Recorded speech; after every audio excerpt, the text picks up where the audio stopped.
Bienvenidos a los talleres de formación virtual de Emprende País. Continuamos con el taller de KPIs del gerente. Recomendaciones finales. Hemos pasado por todo el proceso. Hablar de la estrategia al principio, los 3 componentes claros de la estrategia, dónde, con qué y cómo competir, siempre partir de un propósito. Un tema que para mí es clave es que no hay que ser ambiciosos desde el punto de vista de simplemente poner una cifra de ventas o de resultado porque sí. Conozco muchos de esos casos donde dicen, no, vamos a crecer el 400% en 3 años, pero nadie tiene ni idea de cómo hacerlo. Entonces la responsabilidad después baja a los mandos gerenciales medios, que son los responsables de las actividades claves y no tienen ni idea del cómo. Número 2, trabajar con los líderes y gerentes responsables de las actividades claves justamente para definir el camino. Entonces, si yo defino unos objetivos estratégicos como junta directiva, gerencia general, pero me reúno con los gerentes y le digo, esto es lo que nosotros trabajamos y analizamos por entender la demanda. Y ellos nos dicen, nos parece que esto sí es cumplible, pero esto no por esto y por esto. Llegamos a un punto de negociación donde, sin aflojar, sin dejar de buscar que esos objetivos realmente sean lo máximo que se puede lograr, sean objetivos tangibles. Y para eso es clave lo que les decía de revisar benchmarks antes de definir esos KPIs. Si nosotros no revisamos los objetivos de la industria o de los modelos de negocios, probablemente estamos poniendo las cosas mal. Un ejemplo que vi hace poco es que una empresa esperaba crecer a una tasa mucho más alta que todos sus competidores, pero sus objetivos de EBITDA eran mucho más bajos que el resto de sus competidores. Entonces mi pregunta fue, ¿esto es a propósito? O sea, ¿ustedes están sacrificando a través de bajar el precio para ganar más ventas pero menos EBITDA? Y dijeron, no, esto es lo que nosotros trabajamos con los consultores y lo que nos pareció que era razonable. Pero resulta que nunca con los consultores habían revisado los benchmarks de industria. El tercer punto es ejecutar y medir. Ahora sí, consensuamos entre la alta gerencia, por decirlo de alguna manera, que son fundadores, emprendedores o ejecutivos que ya están a cargo de la organización, y quienes son las áreas de líderes o gerencias medias, etcétera, encargados de ejecutar, llegamos a los consensos, entendemos que eso es lograble, aunque sea forzado, ejecutamos y medimos. Y acuérdense que en actividades claves ya podemos medir por KPIs semanalmente. Y finalmente, a fin de mes comparamos y vemos cómo van los objetivos macro, los de toda la organización, y cómo estamos nosotros colaborando con esos objetivos en la actividad clave, y levantamos la mano. Y podemos ver que no estar logrando las cosas como nosotros esperábamos, la actividad clave, puede ser la razón por la cual no se están cumpliendo tampoco los objetivos macro todavía. Y lo que tenemos que hacer es ver cómo reforzamos esa actividad clave, número 1, o cómo replanteamos el objetivo macro porque tal vez no estuvo bien fijado, por ser tal vez, como decía, demasiado ambicioso, pero demasiado ambicioso sin sentido.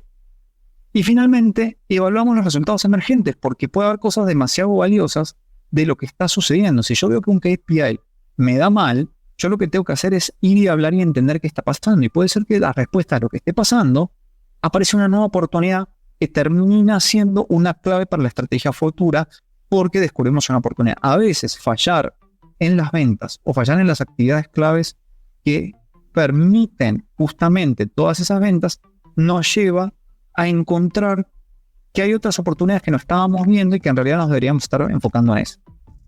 Como ejemplo, muchas de las soluciones que nosotros conocemos hoy que son exitosas, incluyendo Twitter, no nacieron porque el objetivo que estaban buscando las empresas que las crearon fuera Twitter. O sea, crearon un éxito como Twitter. Twitter era una herramienta que se creó dentro de una empresa que necesitaba mejorar el tema de comunicación y resulta que después se dieron cuenta que era tan interesante que si lo abrían afuera, podían hacer que la gente en 140 caracteres se conectara y tuviera conversaciones eficientes. Y resulta que eso se convirtió en una empresa. Entonces, no dejen de tener las conversaciones importantes. Por eso, vuelvo a traer el tema de lo que decía Einstein. Al final, puede haber un número o un porcentaje, como muestra el KPI, pero lo importante es que hay detrás de lo que resultó. ¿Por qué resultó ese número? Y puede haber una sorpresa muy mala, puede haber una sorpresa súper buena, que aunque no era lo que esperábamos, nos abre las puertas a una estrategia emergente. Problemas con la estrategia y la implementación de los KPI. Un repaso. No tener una estrategia es querer medir en el aire. Yo simplemente tener el objetivo de vender tanto o tener un objetivo en una actividad clave X sin una estrategia es simplemente ir como digamos, lanzando golpes al aire. Tener una estrategia, pero no tener los objetivos bien definidos, los objetivos tipo SMART, lo que hace es que propongamos KPIs sin sustento. Entonces nos hemos encontrado con gente que dice que tiene una estrategia y conoce su demanda y conoce su propuesta de valor y efectivamente unos KPIs que no responden necesariamente a objetivos. Entonces tampoco sirve de nada eso, sería un ratio sin valor. No tener los referentes de industria, que le decíamos recién, los benchmark, es como ponernos a inventar qué es lo que deberíamos obtener de progreso sin entender el porqué. Ver los casos pasados de éxito y de fracaso de terceros son una muy buena guía para todo esto. No saber qué hacer con los resultados de las mediciones, lo que les decía recién. La medición nos dio muy bien o la medición nos dio mal, pero ¿qué preguntas tenemos que hacer después? Tenemos que entender qué está pasando, qué está sucediendo. O sea, qué bueno que nos dio bien, qué es lo que hizo que nos diera tan bien. Cumplimos más del 100%. ¿Por qué cumplimos más del 100%? Cumplimos solamente el 60% de las ventas que esperábamos. ¿Por qué nos está dando después de 3 meses algo tan malo o de 2 meses algo tan malo? No, es que son procesos consultivos largos y tenemos 50 clientes en proceso de cierre, lo que pasa es que todavía no cerró ninguno. Bueno, entonces por ahí después, al mes siguiente se viene una cascada de cierres y todo el objetivo que nos estaba cumpliendo se cumple de golpe. Y un tema muy importante es dejarse llevar por las presiones de una junta o consultores que no son skinning the game. ¿Qué significa esto? Skinning the game, termina popularizado por Nassim Taleb, el famoso escritor, es que al final a los que le duele la plata es a ustedes. Ustedes son los dueños de su empresa, ustedes son los gerentes, son los que viven del sueldo que le pagan a su empresa o viven de los dividendos que le paga a su empresa. Entonces muchas veces yo he visto que hay consultores o juntas directivas externas que finalmente lo único que ganan es por participar en la junta, por ser consultores, que les meten mucha presión con objetivos que son absolutamente irracionales. Y ustedes se tiran de cabeza a hacer eso, no porque ustedes crean que sean racionales, sino porque confían en un tercero. Pero esos terceros, si a ustedes le va mal, no pierden nada. Y eso es un tema que les quiero dejar muy claro. Entonces, algunas reflexiones. Número 1. Una empresa vive de sus clientes. Si los clientes no están respondiendo a la oferta, debemos entender qué causa esa falta de respuesta. Y no decir, bueno, el mes que viene va a ser mejor, el mes que viene va a ser mejor, porque sí. Puede ser que el mes que viene vaya a ser mejor, como decía recién, porque estamos acumulando una cantidad de órdenes que todavía no se habían concretado, o puede ser que el mes que viene sea igual de malo. O sea, no tenemos que dejar pasar el tiempo. Los KPIs en las actividades claves, sobre todo lo de ventas y retención de clientes, nos ayudan a cuestionar rápidamente nuestra estrategia. Porque el primer síntoma es no vender o no retener clientes. Si nosotros no estamos vendiendo o reteniendo clientes, algo pasa. Y puede pasar por algo interno o por algo externo. Puede ser que cambiaron las preferencias de los consumidores y ya no quieren más nuestra solución. Entonces, eso grave. Lo otro puede ser que sí siguen queriendo nuestra solución, pero le estamos fallando en la entrega, en los tiempos de respuestas y demás, y el boca a boca negativo hace que cada vez se caigan más las ventas. No es que no haya demanda, es que no lo estamos haciendo bien. Otra reflexión es que medir cuán bien nosotros ejecutamos los procesos productivos, sean industriales o de servicios, es clave, sobre todo de cara a entender si estamos cumpliendo con el cliente y los economics por eficiencia. Entonces, en mi caso particular, con una empresa en Argentina, fabricante de pinturas, de químicos para pinturas, un tema que sucedía era que el objetivo del área de producción era justamente lograr eficiencia.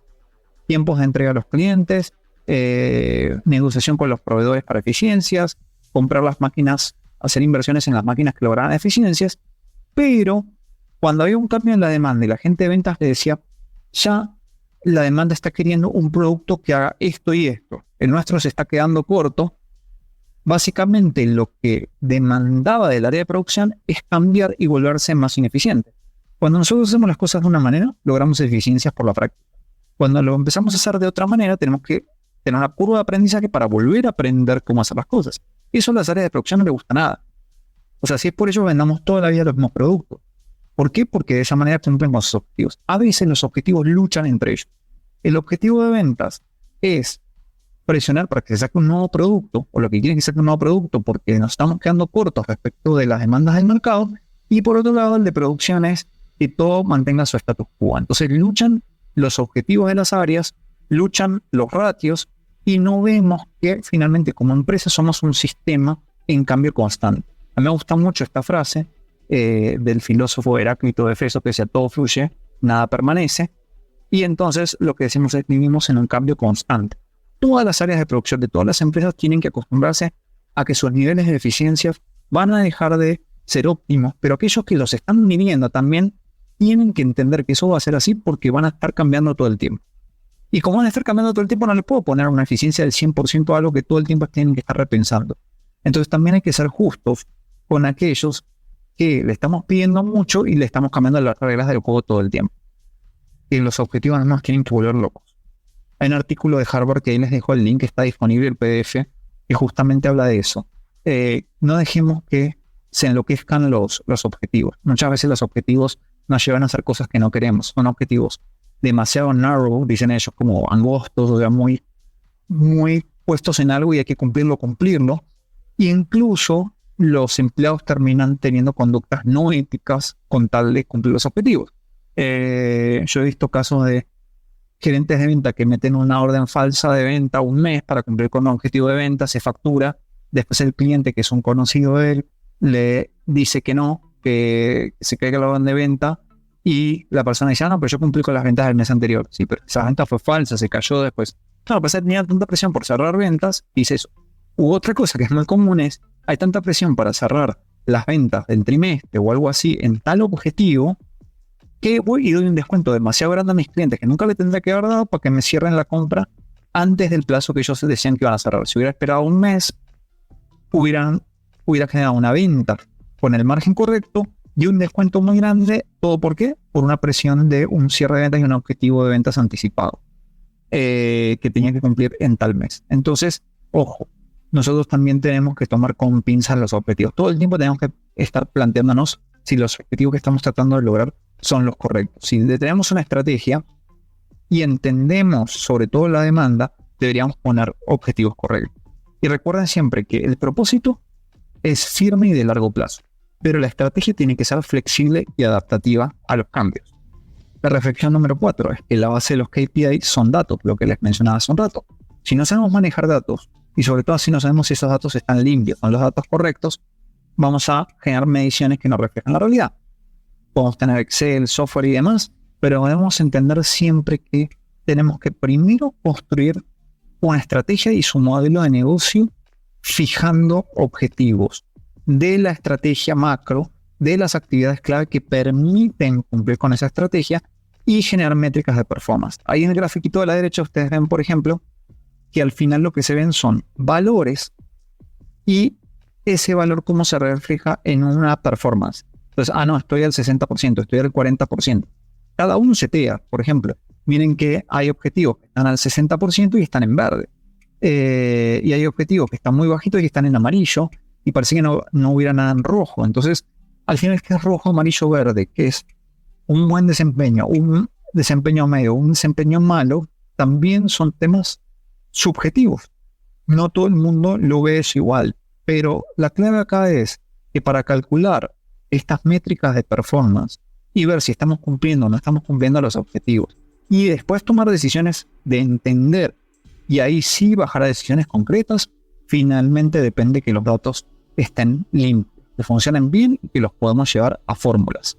Entonces, foco en lo importante, que si hacer fijar objetivos con base en conocimiento de la demanda, entender qué actividades claves por relación causa-efecto interrelacionadas entre ellos nos llevan a lograr los objetivos, decidir iniciativas clave para apuntalar a esas actividades clave que muchas veces demandan de inversiones, ser flexibles, no insistir con cumplir el objetivo si no hay demanda o las capacidades internas no dan para cumplir lo que esperábamos, y hacer de la estrategia un proceso sistémico y entender que los KPIs son una herramienta que nos ayudan demasiado, pero que por sí solas no van a lograr nada. ¿Y qué no hacer? Pensar que los objetivos, sobre todo esos megas a 5 años que nadie sabe de dónde los sacaron, están tallados en piedra. Decidir objetivos empujados por consultores y junta y no por entender la demanda y la capacidad interna. Pensar en ventajas competitivas como algo permanente, lo que hablamos antes, todas son transitorias. Y pensar que los cambios de tendencia no nos van a afectar. Eso mismo estaría pensando Kodak, o pensó Kodak, pero no pensó BlackBerry, y finalmente así terminaron. Les queríamos recordar también que al final de la presentación existe un slide de bibliografía y ahí hay una cantidad de información que les puede servir justamente para quienes quieren profundizar. Entonces hay links a los libros que les mencionamos, por ejemplo, también al artículo que en algún caso ya estaba el link de Harvard Business Review y otros que creemos que pueden ser interesantes para lectura de ustedes ojalá sigan profundizando en el tema, KPIs o OKRs, en los casos le va a servir muchísimo. Emprende País, un programa de la Fundación Bolívar da Vivienda. Desarrollamos talento para construir empresas sostenibles en nuestro país.